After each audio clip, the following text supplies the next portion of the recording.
नाज़रीन, दुनिया इस वक़्त वर्ल्ड वार 3 में शामिल हो चुकी है। कहा जा रहा है वर्ल्ड वार 3 का आगाज़ हो चुका है। गुज़िश्ता 6 रोज़ से अमेरिका ईरान के ऊपर लगातार हमले कर रहा है। अमेरिका ने ईरान की कई शहरी आबादियों को भी निशाना बनाया। इसी के साथ-साथ बहुत से ब्रिजेज़ भी ईरान के तबाह कर चुका है। इसमें कोई शक नहीं है, इन 6 दिनों के दौरान अमेरिका ने ईरान को बहुत ज़्यादा नुकसान पहुँचा दिया है। लेकिन जवाब में नाज़रीन, ईरान ने भी अपनी स्ट्रेटजी चेंज कर दी है और ये इस तरीके की चेंजिंग है जिसने अमेरिका की नींदें उड़ा कर रख दी हैं। नाज़रीन, ईरान ने गुज़िश्ता रोज़ शाम में अमरीकी कमांड सेंटर है उनके ऊपर हमले किए और बड़ी तादाद में अमरीकी फौजियों को हलाक कर दिया।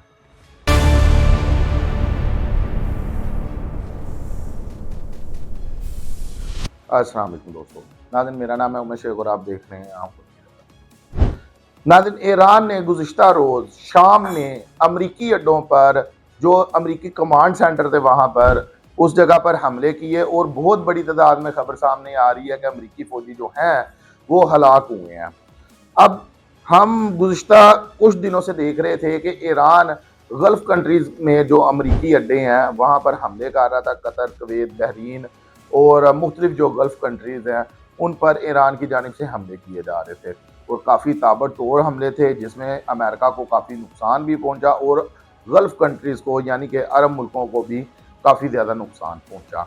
लेकिन जब अमेरिका ने ईरान में कुछ इस तरह के हमले किए जिसमें बहुत से ईरानी शहीद हुए जो सिविलियन थे, आम लोग थे, उसके बाद बहुत से जो ब्रिजेज़ हैं, पुल हैं, उनको तबाह किया गया। उसके बाद ईरान को आप ये भी कह सकते हैं कि इंफॉर्मेशन मिली कि शाम में इस वक्त जो अमरीकी दिफाई सिस्टम है वो बहुत ज़्यादा नाजुक है। वहाँ पर रिडार सिस्टम को निशाना बनाया गया, कामयाब निशाना बनाया गया और कई रिडार सिस्टम अमरीका के तबाह हुए। इसके अलावा कहा जा रहा है कि काफ़ी तादाद में हेलीकॉप्टर, अमरीकी हेलीकॉप्टर और एक-एक हेलीकॉप्टर की जो नाज़रीन कीमत है वो 1-1 अरब डॉलर बताई जा रही है। काफ़ी टेक्नोलॉजी से लेस जो हेलीकॉप्टर थे अमरीका के वो शाम में तबाह किए गए हैं। इसके अलावा शाम में बड़ी तादाद अमरीकी फौजियों की मौजूद थी। कमांड सेंटर था उसको निशाना बनाया गया जिसमें कई अमरीकी फौजी हलाक हुए हैं। अब नाज़रीन यहाँ पर थोड़ी बात सोचने वाली ये है कि आखिर इस वक्त जो माहौल चल रहा है, अरब के साथ लड़ रही हैं, ईरान अरब के ऊपर हमले कर रहा है, अरब ममालिक जो हैं वो अमेरिका की सपोर्ट कर रही हैं और अमेरिका को अड्डे दे रही हैं ताकि वो ईरान के ऊपर हमले कर सके। जवाबी वार जो ईरान कर रहा है वो किसी किस्म की कोई रायत नहीं दे रहा कि अगला कोई इस्लामी मुल्क है या फिर दूसरा मुल्क है।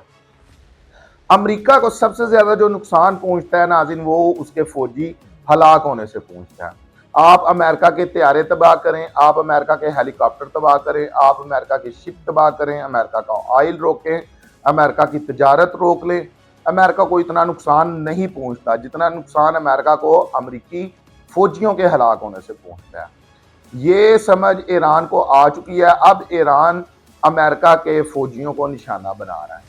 अरब ममालिक में भी जहां जहां पर अमरीकी फौजी अड्डे मौजूद हैं और इन फौजी अड्डों में जिन जिन जगह पर अमरीकी फौजियों की रहाइश है, ईरान कोशिश कर रहा है कि उन इलाकों को निशाना बनाया जाए ताकि ज़्यादा से ज़्यादा तादाद में अमरीकी फौजी हलाक हो सके। अब इस चीज़ को लेकर नाज़रीन अमेरिका में हलचल मची हुई है। अमरीकी जो जेडी वेंस हैं जो अपने आप को आने वाला अमरीकी प्रेसिडेंट मानते हैं और कहीं ना कहीं आप ये कह भी सकते हैं कि डोनाल्ड ट्रंप के बाद जो अमरीकी प्रेसिडेंट होगा वो जेडी वेंस होगा। अब नाज़रीन जेडी वेंस ये बात जानता है कि जो आने वाले दिन है वो अमरीकी मीशत के लिए बड़े ख़तरनाक किस्म के हैं। गुज़िश्ता रात डोनाल्ड ट्रंप एक प्रेस कॉन्फ्रेंस करता है। उस प्रेस कॉन्फ्रेंस में वो अपनी आवाम को मुतमिन करने की कोशिश करता है या आप सादा अल्फाज में ये भी कह सकते हैं कि वो झांसा देने की कोशिश करता है क्योंकि मिड टर्म इलेक्शन अमेरिका में आने वाले हैं और डोनाल्ड ट्रंप ये अच्छे से जानता है कि उसको बुरी तरह रिजेक्ट करेगी अमरीकी अवाम। अगर हम इस बार की भी बात करते हैं तो डोनाल्ड ट्रंप को अगर अमरीकी अवाम ने सिलेक्ट किया था तो उसके पीछे नज़रिया एक था कि दुनिया में इस वक्त जितनी ज़्यादा तबाही मची हुई है, जितनी जंगें छिड़ चुकी हैं, डोनाल्ड ट्रंप आएगा और इन जंगों को बंद करवाएगा।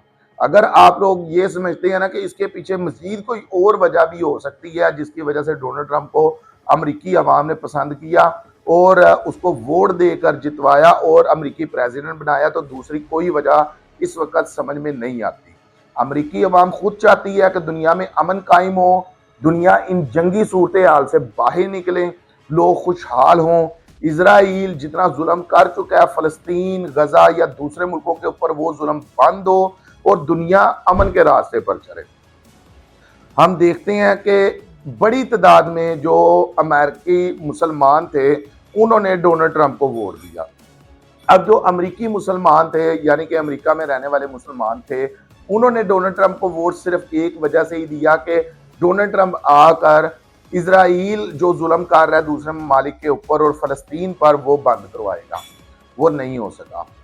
अब नाज़रीन, इस सारी सूरत हाल में डोनाल्ड ट्रंप अब भी यही समझता है कि अमरीकी अवाम उसको पसंद करती है और मैं किसी न किसी वजह से अपनी अवाम को झांसा देकर इस साइड पर ले आऊंगा, या फिर एक बड़ी धांधली करने का मंसूबा भी बनाया जा रहा है। और ये धांधली हो भी सकती है। इसकी वजह यह है कि डोनाल्ड ट्रंप के पीछे इस वक्त इजराइल खड़ा हुआ है।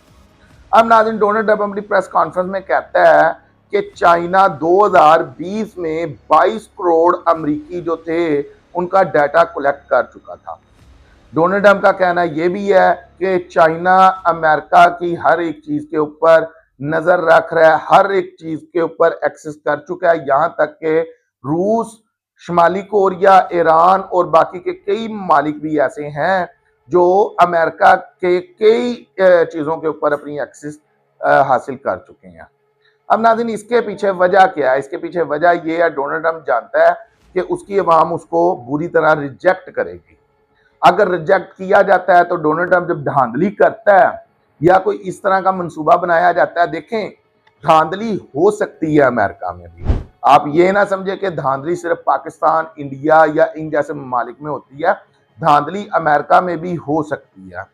तो डोनाल्ड ट्रंप का मंसूबा ये है कि मैं एक बयानिया बना सकूंगा कि चाइना चाहता है कि मैं फिर से सदर ना बनूं। हालांकि होगा ये कि अमेरिकी अवाम चाहती है कि ये किसी तरह से हमारे ऊपर से उतर जाए, हमारी जान छोड़े, लेकिन उसका मंसूबा ये है कि नहीं, मैं कोई चैन चक्कर चलाकर अपना एक ये बयानिया बना सकूंगा। आप लोग जानते हैं कि जब डोनाल्ड ट्रंप पहले सदर थे, उसके बाद वो हारे, तो उन्होंने एक लॉन्ग मार्च सिस्टम करने की कोशिश की थी, अपनी आवाम को भड़काने की कोशिश की थी, क्योंकि उस वक्त वोटर तो है था डोनाल्ड ट्रंप का, और उसका मंसूबा ये था कि मैं कोई बड़ी तादाद में अमरीकी अवाम को लेकर निकलूं ताकि ये कोई ऐसा सिस्टम चल सके कि मैं ये साबित कर सकूं कि ये जो इलेक्शन हुए हैं ये धांधलीदार इलेक्शन हुए हैं।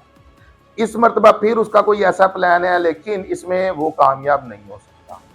अब नाज़रीन, यहाँ पर हम ईरान की जो इस वक्त सूरत हाल देख रहे हैं वो ये है कि वो किसी सूरत भी स्टेट ऑफ हार्मूज के ऊपर अपना कंट्रोल खोना तो दूर की बात है, लूज तक नहीं होने देना चाहता।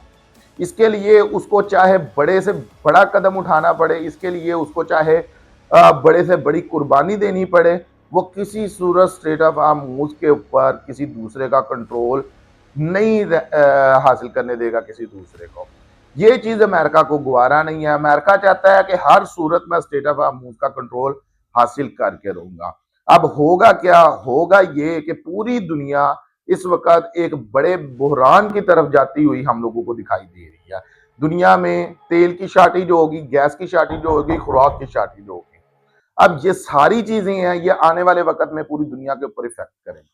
अब तक के लिए इतना ही। अपना बहुत सारा ख्याल रखिएगा। शुक्रिया। अल्लाह।